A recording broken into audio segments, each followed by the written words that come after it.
Traumatized but safe. Children are among those still arriving at shelters in Mocoa 1 week after a devastating landslide in southwestern Colombia. Nearly 100 children died and thousands of survivors have been left with nothing except the clothes on their backs. They took my wife and children out after the landslide. We didn't sleep for 3 days afterwards. They have now taken us to the new shelter because we have nowhere else to go. So many children are ill because they are outdoors. The smell of decay is causing a lot of sickness.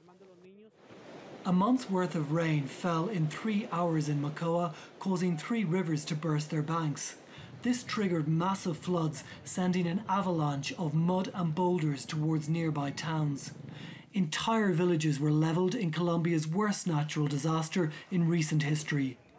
Residents have been cautiously returning to find out what's left of their lives. The Red Cross says people have been left with both physical and mental scars. Going forward, we will focus our support on providing mental health. In the next few months, the Red Cross teams will be accompanied by experts to help survivors process what happened and help them through the grieving process.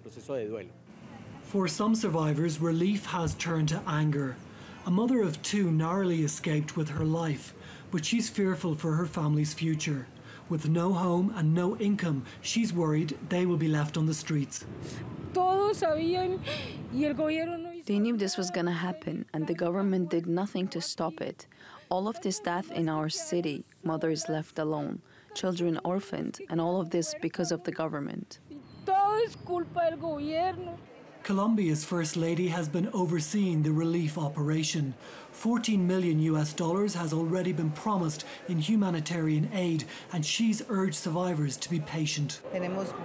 We have a lot of experience in this area, and the government will deliver.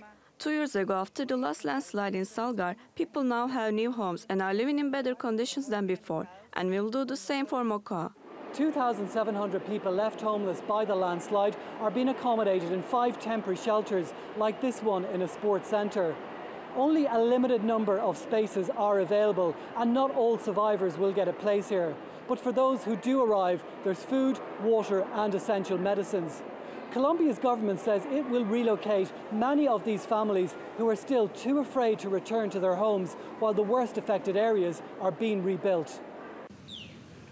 Burials are still taking place in Mocoa.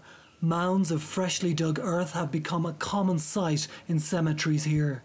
An investigation is underway into whether the authorities could have been better prepared for such a disaster. But this brings little comfort to the families of the dead. As new graves are being dug every day, they just want justice for their loved ones. Dimitri O'Donnell, TRT World, Mocoa, Colombia.